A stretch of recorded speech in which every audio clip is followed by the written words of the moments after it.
After launching PlayPosit from the Learning Management System or logging into PlayPosit, navigate to the Classes page with the sidebar menu. If instructors are using PlayPosit with a Learning Management System, the class folder will automatically populate on this page when they link a Bob to the class. If instructors are using PlayPosit without the LMS, please click on the Add New Class button on the top to create a new class for learners. Instructors can also import learners' data from their Google Classroom. Please click on the class name or the Bob icon behind it to view all the Bob assigned to this class. If there are playlists assigned to this class, click on Manage Playlists to view and edit the playlist. On this page, instructor can see how many responses each Bob received and the assigned date of the Bob. They can also edit the Bob, add collaborators, modify the due date, monitor learners' responses, preview the Bob, and remove the Bob from the classes.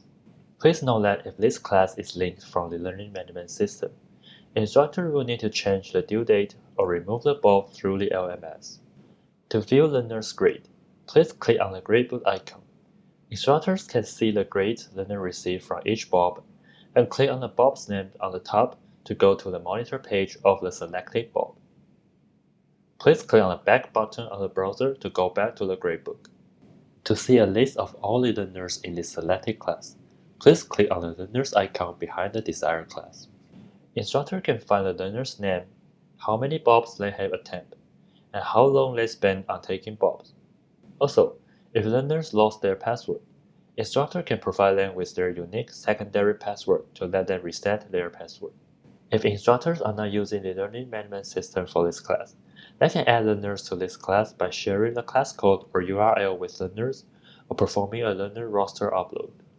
If this class is linked with the Learning Management System, please edit the learners list within the Learning Management System. When instructors are on the Bob's page, grade page, or the learners page, they can use the tabs on the top to switch between these three pages. And they can also export the data on each page to a CSV file by clicking on the Data Export icon on the top right.